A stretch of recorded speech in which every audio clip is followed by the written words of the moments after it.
Olá, chegamos à 10ª aula do estudo aprofundado do Apocalipse. Hoje vamos estudar a carta dirigida a Pérgamo, que está no capítulo 2, dos versículos 12 a 17. Vamos à leitura. Ao anjo da igreja em Pérgamo escreve: Estas coisas diz aquele que tem a espada afiada de 2 gumes. Conheço o lugar em que habitas, onde está o trono de Satanás, e que conservas o meu nome e não negaste a minha fé.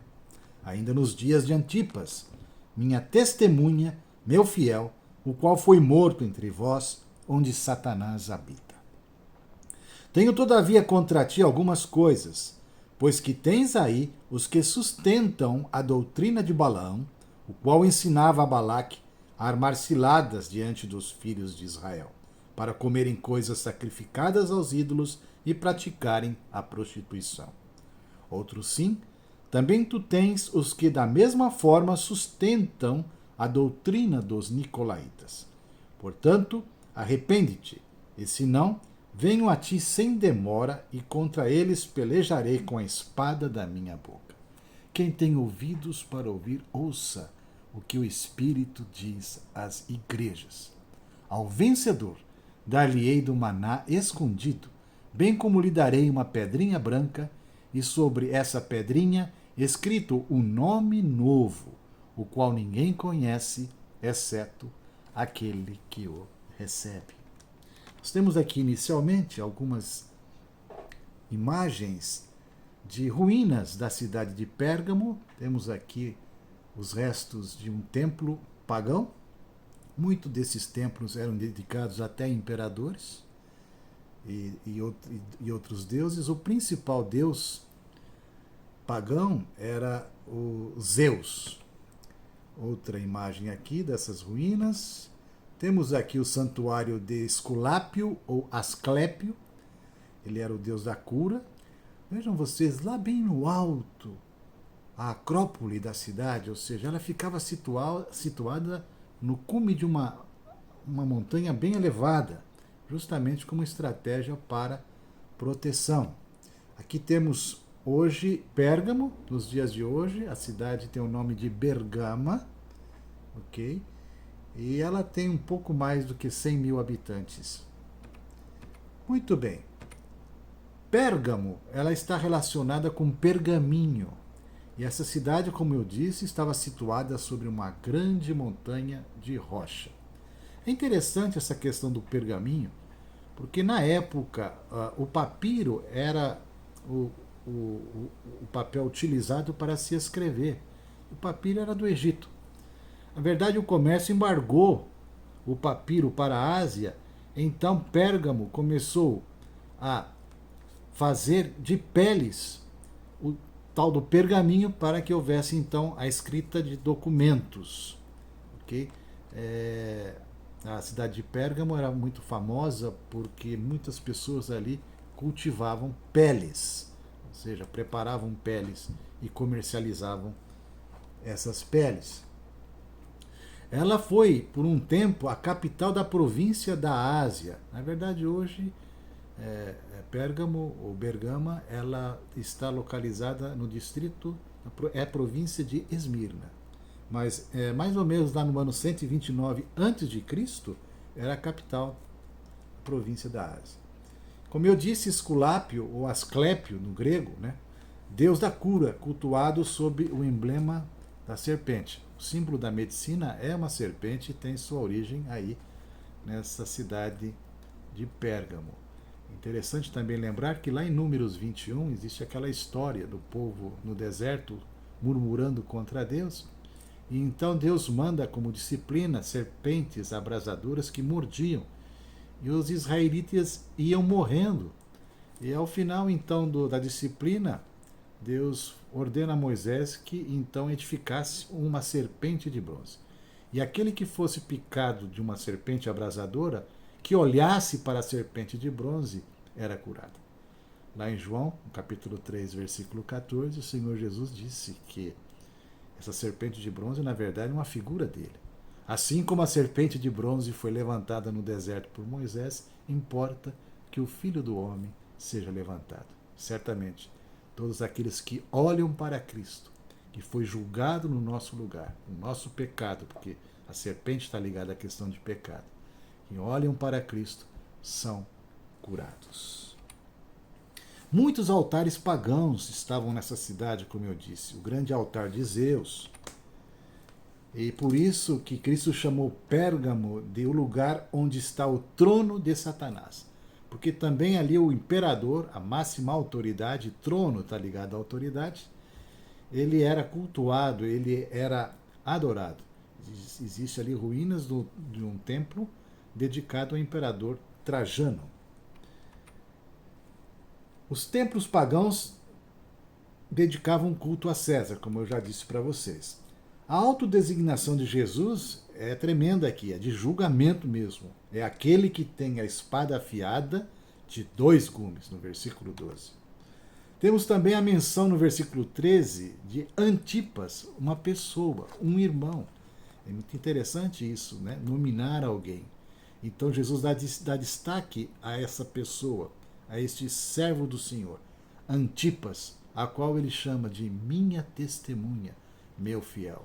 Aqui temos uma ilustração de como ele foi martirizado, foi colocado dentro de uma bacia, uma grande panela de bronze, com a figura de um touro, e ele foi ali então cozinhado, né, fogo alto, e assim ele entregou sua vida ao Senhor Jesus, porque ele não se dobrou diante de um lugar de tanta idolatria e com a exigência de declarar que César é o Senhor. Para Antipas, César não era o Senhor, ainda que ele reconhecia sua autoridade. Para Antipas, Jesus Cristo é o Senhor, o grande Senhor, o Senhor dos senhores. E por isso ele foi martirizado. Jesus, nessa carta, repreende duramente por algumas questões. Primeiro, permitiam entre eles os que sustentavam a doutrina de Balaão. Isso está muito claro lá em Números 25, 24, 23. Vários capítulos de Números tratam dessa história de Balaão, que vai negociar com um rei pagão, que é Balaque, e sugere para que Balaque arme uma cilada contra os filhos de Israel, através de mulheres e festas, então idolatria, prostituição. Isso está mais claro num versículo só. Vamos ver esse, de Números 31, no versículo 16, está escrito assim: Eis que essas mulheres, por conselho de Balaão, fizeram prevaricar os filhos de Israel contra o Senhor, no caso de Peor, pelo que houve a praga entre a congregação do Senhor. E há outros textos, inclusive no Novo Testamento, que citam essa questão de Balaão. Por exemplo, 2 Pedro, vamos ver, no capítulo 2, no versículo 15, diz assim: abandonando o reto caminho, se extraviaram, seguindo pelo caminho de Balaão, filho de Beor, que amou o prêmio da injustiça. Recebeu, porém, versículo 16, castigo da sua transgressão, a saber, um mudo animal de carga, falando com voz humana, refreou a insensatez do profeta. Também em Judas 11, nós temos outra referência a Balaão.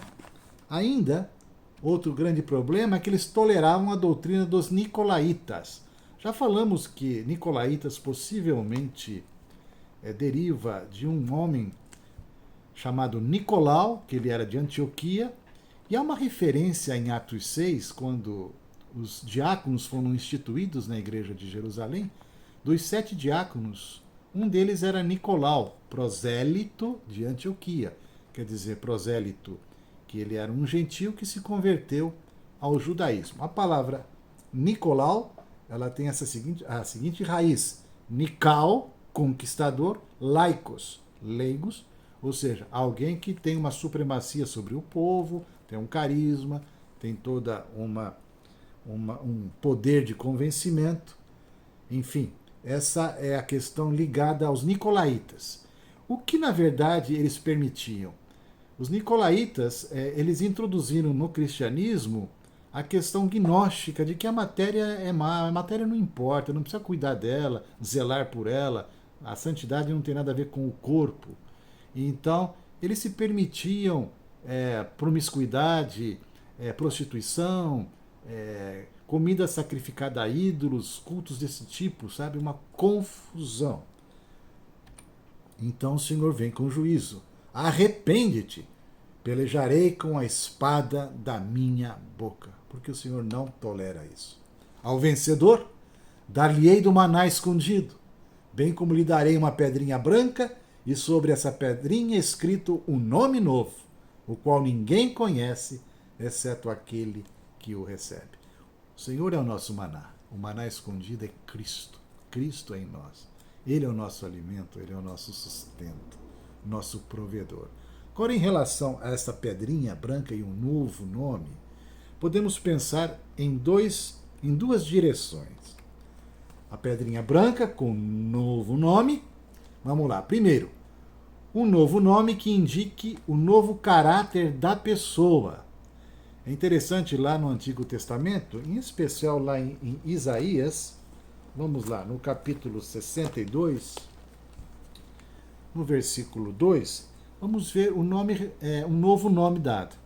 Diz assim: as nações verão a tua justiça, e todos os reis a tua glória, e serás chamada por um nome novo, que a boca do Senhor designará. Um pouquinho mais à frente, no capítulo 65, no versículo 15, está escrito assim: deixareis o vosso nome aos meus eleitos por maldição. O Senhor Deus os matará, e a seus servos chamará por outro nome. Então, por um lado, se refere a nós. Nós vamos ganhar um novo nome por causa dessa nova vida que nós recebemos em Cristo pela eternidade. E uma segunda forma de ver o nome, o novo nome, é o nome de Cristo. Né? O nome de Cristo. No capítulo 14 de Apocalipse, no versículo 1, veja lá: olhei, e eis o Cordeiro em pé sobre o monte Sião, e com ele 144.000, tendo na fronte escrito o seu nome e o nome de seu Pai. Portanto, o nome de Cristo. No capítulo 22, no versículo 4, diz assim: e contemplarão a sua face, e na sua fronte está o nome dele. Há também uma referência em Êxodo 28, 36, quando das vestes sacerdotais, o sacerdote tinha na cabeça uma mitra de linho e tinha uma lâmina de ouro na fronte escrita Santidade ao Senhor. É muito revigorante, consolador, sabermos que nós estaremos com Cristo na eternidade e ele jamais será esgotado na sua beleza. Outros nomes do Senhor nós vamos conhecer. E além disso, nós também teremos um novo nome, por causa da nova vida em Cristo Jesus. Que Deus te abençoe. Até a nossa próxima aula. Até lá!